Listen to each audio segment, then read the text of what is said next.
पर सरकार का क्या रुख है? सीएए क्यों जरूरी था? गृह मंत्री अमित शाह का बयान सुनने के बाद आपको सरकार का स्टैंड तो क्लियर हो ही गया होगा, लेकिन एआईएमआईएम चीफ ओवैसी इसे मुसलमानों के खिलाफ बता रहे हैं। उन्होंने क्या कहा वो भी सुनिए। आप कैसे हर रिलीजन को आप उसकी इजाज़त दे रहे हैं उनको, और आप जो रिलीजन जिनका इस्लाम है उनको आप नहीं दे रहे, वो एक पॉइंट है। दूसरा ये है कि मैंने उस वक्त पार्लियामेंट में कहा था कि इसी तरह का एक क़ानून वाइट साउथ अफ्रीका ने बनाया था, तो महात्मा गांधी ने उस कानून को फाड़ दिया था। मैंने भी पार्लियामेंट में इस सीएए के उस बिल को फाड़ा था। तीसरी बात यह है कि अब 4 साल के बाद ये सरकार रूल्स बना रही है। मैं देश को ये बताना चाह रहा हूँ कि मैंने नहीं, मौजूदा अभी प्रेजेंट होम मिनिस्टर ने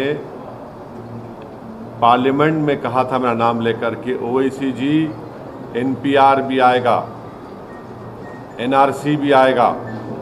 कई टीवी के इंटरव्यूज में उन्होंने बात कही थी।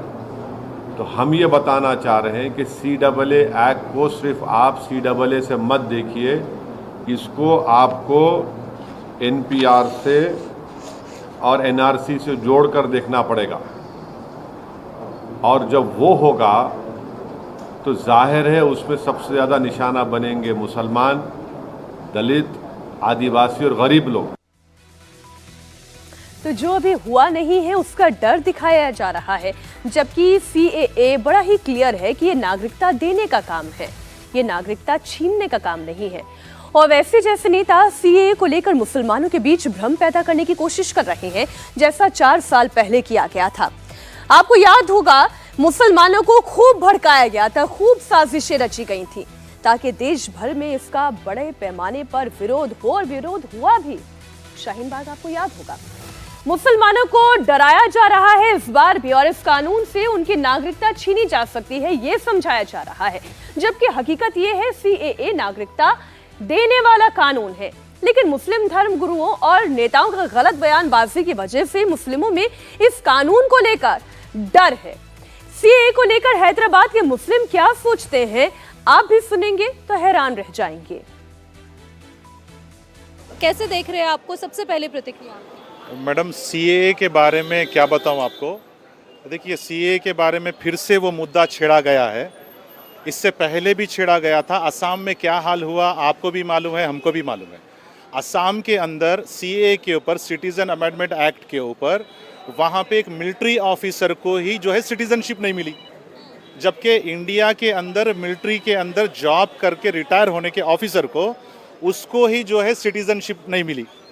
तो बताइए, जब हिंदुस्तान के अंदर एक मिलिट्री, एक डिफेंस के अंदर काम करने वाला रिटायर होने के बाद भी उसको सबूत देना पड़ रहा है कि मैं हिंदुस्तानी हूँ, यहाँ का सिटीजन हूँ, उसको राइट्स नहीं मिला, तो हम जैसे एक कॉमन मैन, एक हम जैसे जो मामूली इंसान को कहाँ से सिटीजन देंगे?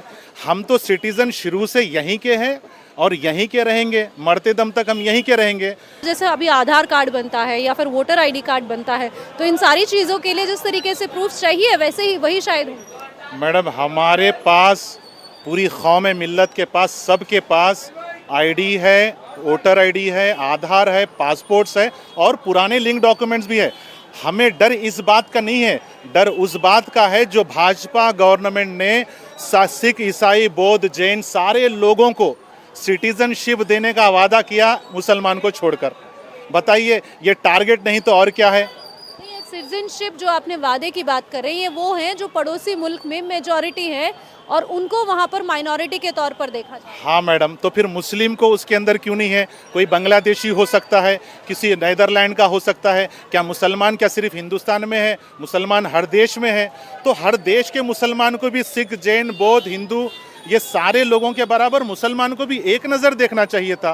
मुसलमान भी अगर 10 उसमें बुद्ध है, जैन है, हिंदू है, 2 मुसलमान है, तो उनको भी सिटीजनशिप दीजिए। क्या वो इंसान नहीं है?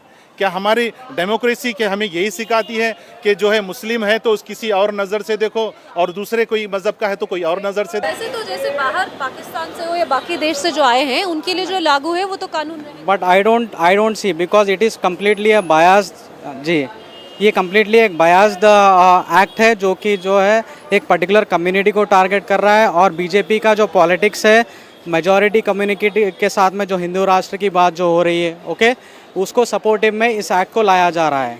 टारगेट भी तो मुस्लिम ही क्यों कर रहे हैं ना, किसी और को नहीं कर रहे ना, मुस्लिम को ही कर रहे वो टारगेट बना के। कि अभी ये देखा गया तो कई लोगों के पास नहीं रहेगा बर्थ सर्टिफिकेट, नॉट पॉसिबल। अगर निकाले भी है तो वो कहीं पे भी गुम हो जाएगा और उसका फिर ओरिजिनल नहीं बनता हो, तो उसके लिए प्रॉब्लम तो यही होगा ना, मुस्लिम कम्युनिटी को ही होगा। मुस्लिम ऐसा क्यों लग रहा है कि मुस्लिम कम्युनिटी ही टारगेट है? तो लग रहा क्यों नहीं, हो रहा है ना, वो लगने का नहीं है, हो रहा है, तो इसलिए तो महसूस हो रहा है ना हमको।